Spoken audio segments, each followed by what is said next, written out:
Hello, I'm Bernard Hickey from interest.co.nz and welcome to another in our series of double shot interviews. This is where we bring in a minister or a CEO or someone who's doing something interesting and talk about the stuff we're passionate about, and that's often property. And today we've got Peter Thompson, the Managing Director of Barfoot & Thompson, in to talk about the numbers that have come out for November from Barfoot & Thompson. And we watch these ones quite closely because they're the first of the real estate agency groups to come out with specific numbers for the month. We'll get Real Estate Institute of New Zealand numbers next week, but this is the first real hard evidence we've got of what's happening in November. And Peter, what did you find from your chain of real estate agency groups in November in terms of sales and prices and activity out there? Bernard, we saw a little bit more activity than what we've been experiencing in the last 2 to 3 months. From our October figures, we've gone up 19% in the volume of sales, so it's the number of sales made. But when we compare it for the same period of last year, we are still down on those figures as well. So a little bit more activity, but not to the same extent as what's been in the past few years. And is there any parts of the market that are hotter, colder, more active than others? Generally, all markets are selling, and the majority of our properties are in that 400 to say 700,000 range. But what we saw this month was more properties over $1 million were selling. I think we sold 55 properties over $1 million, and that had an effect on pushing the average sale price up. So although the average price went up, it was more the type of property and in the region that has pushed that rather than actual movement in the price range. Why do you think there was a bigger proportion sold above that $1 million mark? It is quite traditional for this time of year. The spring-summer period is always good for the high-profile properties, those with swimming pools, so much nicer in the summer rather than, say, middle winter, tennis courts. We're seeing a few of the people that are on job transfers ready to move at this time of year to settle into new property for the start of the year and get schoolings settled, etc. So it is quite traditional that our higher price does move at this time of year. And who are the buyers? You talked about some people transferring in, some people on international placements. But are there people from overseas, some of the emerging markets, Asia, maybe China, who are coming in buying some of these more expensive properties? Again, a really big mixture. Yes, there are people coming from especially the Asian market. We're seeing a significant increase from China wanting to get in.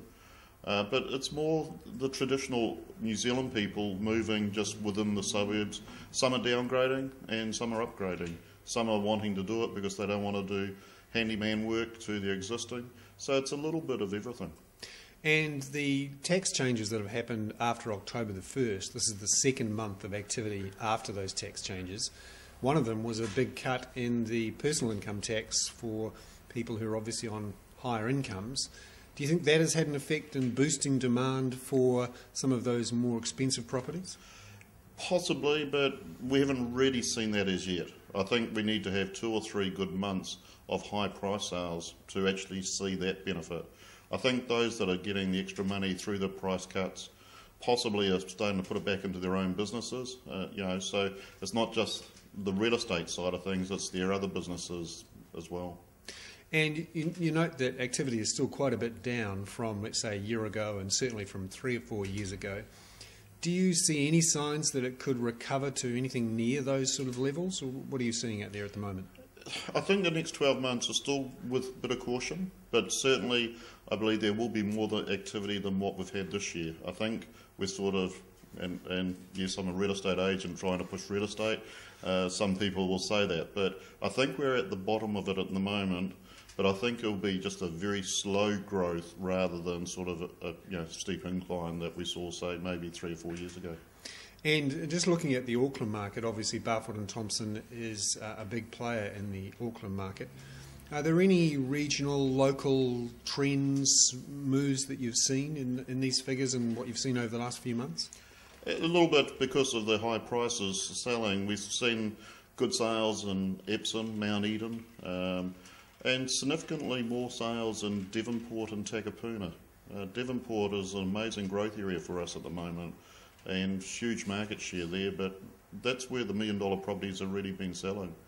And what about on the west of Auckland and in the south of Auckland? What's happening there? Again, good movement, but they tend to be more in the 400 to 600 range. I think we had about 280 sales under the 500,000 bracket, so there is still good movement, but they're not making, there's sort of not a lot of growth, if you like, in that sort of price range. And the other part of the market you look at is rental property. You manage a lot of properties, and you've got stats on the rents that are going through. What's happened in the last couple of months with rents? Again, the weekly rental has gone up very slightly.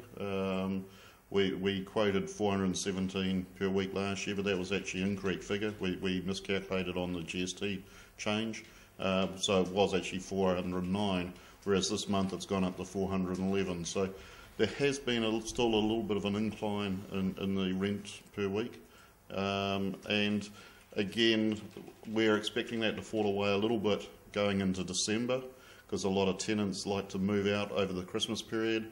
But come January, we'll most probably have a shortage of property, because everyone will be wanting to move back into properties, and that's when we find the rents go up again. So there could be, over the next couple of months, a little bit of a variation in the weekly rental.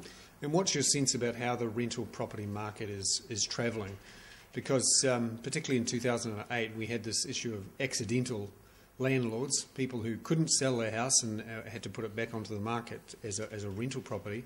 What are you seeing at the moment there with rental properties, people selling, buying, having to rent out again? What's the story? I think the type of person that's buying is a long-term investor, rather than that short-term buy something, get a quick increase in the value of the property and then flick off. We're now seeing people holding them and having a long-term association. So some of the landlords, although they're still going for the top dollar, are actually most probably reducing it slightly to make sure they've got a steady long-term tenant that isn't causing any issues, so they don't have those hassles. And the issue of rents, there was a lot of talk after the taxation changes that have kicked in this year that landlords would try to increase rents. What are you seeing there?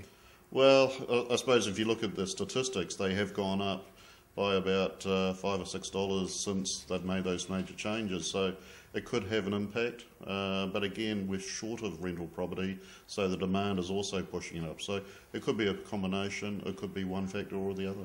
And in Auckland, I mean, this is where you focus, what's the sense of the supply and demand of rental property here? We could do with a lot more properties at the moment to rent, and most probably sell as well, because there is a lot of people that are moving to Auckland from around the country, and could be on a short-term basis until they know where they're wanting to purchase. So, yeah, there is a demand out there for good quality rental property at the moment. And what's your sense about how vendors are feeling at the moment? Are they in a mood to cut their price and get the property off their hands, or are they keen to hang in there and wait for the market to come to them? Unfortunately, I think some vendors are still looking at the prices that they were reaching, say, 2 or 3 years ago, and some do need to actually lower their expectation to meet the market. The options at the moment, we're seeing a mixture of not selling at auction or some selling well over, the reserve set. So there's sort of two brackets that people are in, and all I say to vendors is have a look at what has been offered and what you could replace it with, because today's price is not yesterday's price, it's today's price. Great, there we have it. Peter Thompson, the Managing Director of Barfoot & Thompson, there talking about the latest sales figures. Barfoot & Thompson, obviously the major real estate agency group in the Auckland region, and the first to report actual sales figures for November. I'm Bernard Hickey. That was another in our series of Double Shot interviews.